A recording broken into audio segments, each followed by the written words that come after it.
Shalom dan selamat pagi kepada saudara-saudari yang dikasihi di dalam Tuhan. Pada hari ini saya akan menyampaikan sebuah renungan yang bertajuk Menjaga Kemurnian Hati.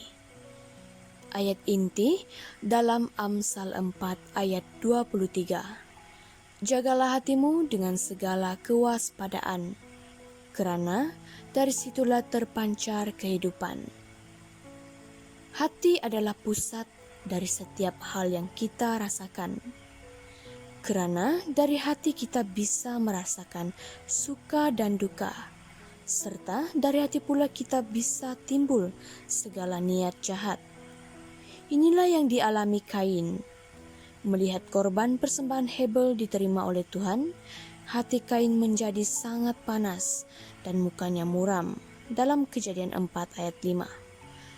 Sebelum kejahatan itu dilakukan, sesungguhnya Tuhan selalu mengingatkan kita untuk menjaga hati dari segala amarah, dendam, iri hati, dan hal-hal jahat lainnya, agar kita tidak jatuh dalam dosa. Namun, manusia seringkali menuruti hawa nafsunya dan tidak peduli dengan risiko yang akan dihadapinya. Firman-Nya menasihatkan, janganlah menyimpang ke kanan atau ke kiri, jauhkanlah kakimu dari kejahatan.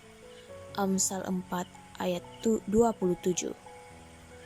Ada akibat yang sangat mengerikan bila kita tetap hidup di dalam dosa, sebab upah dosa ialah maut.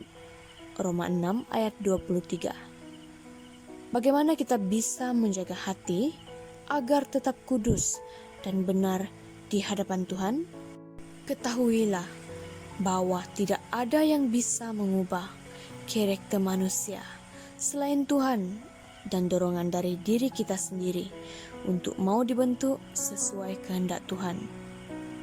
Hanya dengan pimpinan Roh Kuduslah kita dimampukan untuk tetap berdiri di atas kebenaran.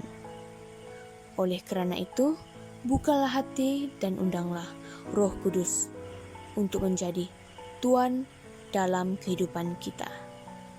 Sebagai orang percaya, kita harus mau dipimpin oleh Roh Kudus dalam langkah hidup kita agar kita tidak mudah jatuh dalam pencobaan.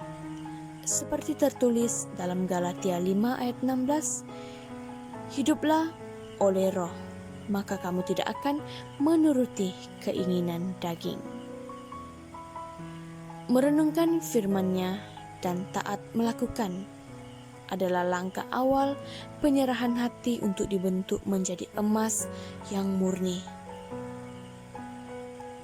Kita tidak akan tahu kemurnian hati kita kalau apa yang ada di dalam hati kita ini tidak diproses dan ditempa terlebih dulu. Tekanan itu mungkin datang dari hal-hal yang sebenarnya remeh. Tapi, tidak tahukah bahwa kita seringkali jatuh justru hanya kerana kita tidak waspada dengan kerikil-kerikil kecil yang ada di depan kita. Tekanan itu mungkin menyakitkan, tapi itu adalah proses di mana Tuhan sedang membentuk dan memurnikan hati kita. Saat pemurnian ini, bisakah kita berkata seperti Ayub dalam Ayub 23 ayat 10. Ia tahu jalan hidupku, seandainya ia menguji aku akan timbul seperti emas. Tuhan sangat mengasihi orang yang hatinya bersih.